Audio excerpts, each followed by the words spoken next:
Hello and welcome to the 3DS collection, where I will be looking at games from my 3DS library. Today we'll be talking about Super Monkey Ball 3D. Monkey Ball games have gone through many weird concepts, with Banana Blitz focusing on motion controls with weird minigames, and Step and Roll being played with the balance board. Super Monkey Ball 3D was a launch title for the 3DS and tried to use the 3D feature to enhance the game. Unfortunately, as for the game itself, it didn't turn out so great. One of the main problems with the game is the difficulty or lack thereof. In the original Monkey Ball games, all the levels are mostly open without any ramps or help.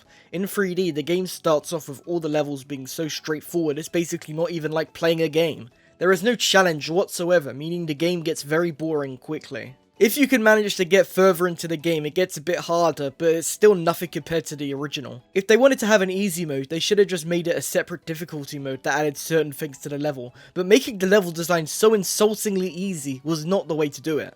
Unfortunately, by the time you get to these hard levels, the game is almost over. The game is very short, with it being able to be finished in about 2 hours.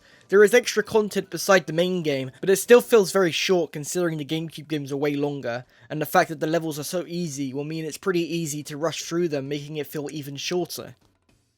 As this was a 3DS launch title, they wanted to use the main features of the system. The 3DS effect is pretty simple. Due to the fact the 3DS only came out, it has a lot of problems. Some of the objects can get in the way of the game and be very distracting when they pop out of the screen. With the graphics, compared to the GameCube, it looks somewhat less detailed but more vibrant and cartoony, to stand out from being on a handheld system, and for the 3D effect to be more effective. The game also uses the gyro as a way to control, which is a cool idea, but it gets old quickly, leaving the stick controls as the preferred way to play.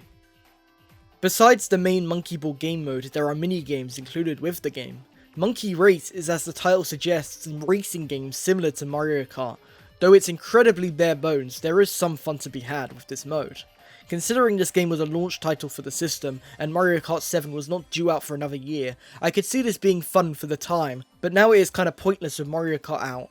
There are a decent amount of playable characters to choose from, but the stages are incredibly lackluster, with there only being 3 to choose from, and the quality of the stages not being much better, with them lacking variety in terms of the layout compared to Mario Kart DS. The 3 levels feel very similar to each other because of how they are pretty flat without many shortcuts or layout changes.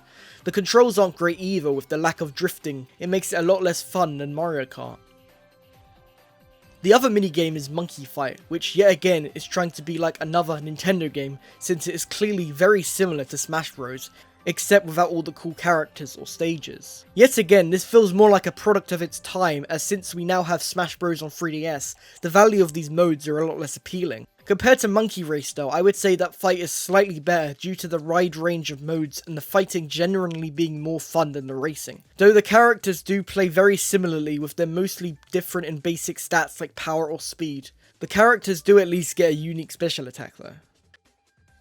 Both these minigames aren't that big of a deal considering they're only a part of the game, but considering the game is so short and easy, you will probably end up playing them, which is the biggest problem with this game. Because they wanted it to be a 3DS launch title, they rushed it out and shoved some generic minigames to it with wildly different genres in a way to get as many people as possible to buy it. Sure, maybe at launch it might have been worth it, but now it just feels like something you can get elsewhere for a far better experience. Anyway, that's going to do it for today's episode of the 3DS collection. If you want to see more, make sure to like and subscribe, and tell me what your thoughts are on the game in the comments. Thanks for watching.